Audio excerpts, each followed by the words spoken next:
লাস্টের 2 থেকে 3 যে র্যাপসগুলো থাকে ওই র্যাপসই আপনার মাসেল বিল্ডিংয়ে হেল্প করে, তাই না? তাইলে আমার মাথায় প্রশ্ন আসতে পারে, তাইলে ফার্স্টের যে র্যাপসগুলো মারতেছে ওগুলি কি বেকার, ওগুলি কি কোনো কাজে? আসলে ব্যাপারটা হচ্ছে এরকম যে ধরেন আপনি এই গ্লাসে পানি নেবেন, তো গ্লাসে যদি আপনার পানি নেওয়া লাগে, পানিটা কিন্তু গ্লাসের একদম নিচ থেকে শুরু করতে হবে, দেন আস্তে আস্তে আস্তে আস্তে আস্তে আস্তে এটা ভরতে ভরতে ভরতে ভরতে ভরতে ভরতে ভরতে ভরতে এই যে একদম উপর পর্যন্ত চলে আসে। তো সেম যখন আমরা ট্রেনিং করি, ধরেন আপনার মাসেলে ফুল ব্লাড এবং ফুল পাম্প এবং ফুল মাসেলের যে ব্রেকডাউন, মাসেলের যে টপ নচ যে রেঞ্জ যেখানে গিয়ে মাসেল গ্রো করে, ওই জায়গায় আপনার পৌঁছানোর জন্য আস্তে আস্তে আস্তে আস্তে আপনার এই নিচ থেকে উপর পর্যন্ত যেতে হবে। এই নিচ থেকে উপর পর্যন্ত যাওয়ার যে যাত্রাটা, এই যাত্রাটাই আপনার মেইন যে গ্রোথটা ওইটা ডিপেন্ড করে।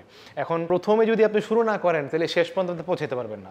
প্রথমে আপনি আপনার মাসেলকে প্রিপেয়ার করেন, যেমন আমি গ্লাসে যখন পানি ঢাললাম, নিচ থেকে পানি ভরতে ভরতে ভরতে যখন উপর দিকে আসছে, সেম আপনি যখন শুরু করেন তখন আপনি মাসেলটা প্রিপেয়ার করেন এবং আস্তে আস্তে আস্তে আস্তে যখন আপনার র্যাপস আগে বাড়তে থাকে, যখন আপনার মাসেল ফেইল হওয়া শুরু করে, তখন যখন আপনি 2-3টা ফোর্স র্যাপ নিয়ে ওই ফেইলটারে ব্রেক করে যে ওর মধ্যে মারবেন, ওইটি আপনারে দিবে মেইন গ্রোথ। ওটারই বলা হয় হাইপারট্রফি। বুঝতে পারছি? বুঝতে পারিনি? বুঝেন নাই? না বুঝলে আমার মনে হয় আপনারা বুঝছেন। Thank you.